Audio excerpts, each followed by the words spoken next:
ஆமாம், நேச்சுரலி அவங்க இந்த நேரத்தில் விஜய் கைவிட விரும்ப மாட்டாங்க. திமுகவுக்கு எதிராக ஒரு ஃபோர்ஸ் வளர்றது தான் அவங்க விரும்புவாங்க.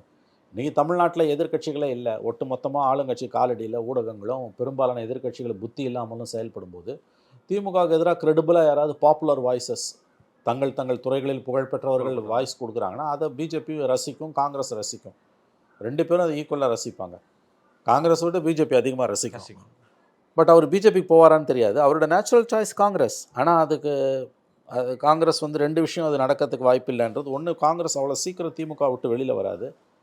2வது உங்களுக்கு இப்போ விஜய் எந்த அளவுக்கு நம்பத்தகுந்தவராக இருப்பார் காங்கிரஸுக்குன்றது, அந்த ஒரு காங்கிரஸுக்குள்ளேயே இருக்கக்கூடிய ஒரு சன்னிங் இருக்கு இல்லையா, காங்கிரஸுக்குள்ளேயே இருக்கக்கூடிய ஒரு குழப்பமும் அதற்கு ஒரு காரணம்.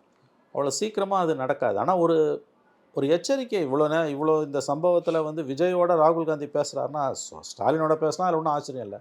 ராகுல் காந்தியோட பேசுகிறாருன்னா அதுதான் அங்கே இருக்கக்கூடிய சூட்சுமை. காங்கிரஸ்லேருந்து யாருமே விஜயை குறை சொல்லவே இல்லையே. நேற்று காங்கிரஸ் கேசி வேணுகோபால், ஜோதிமணி எல்லாம் போய் அவங்க நிவாரணம்லாம் கொடுத்துருக்காங்க, அவங்களும் வாய் திறக்கல. பிஜேபி என்டிஏ டெலிகேஷன் ஹேமமாலினி எல்லாம் வந்தாங்க, அவங்களும் விஜயை சொல்லலை.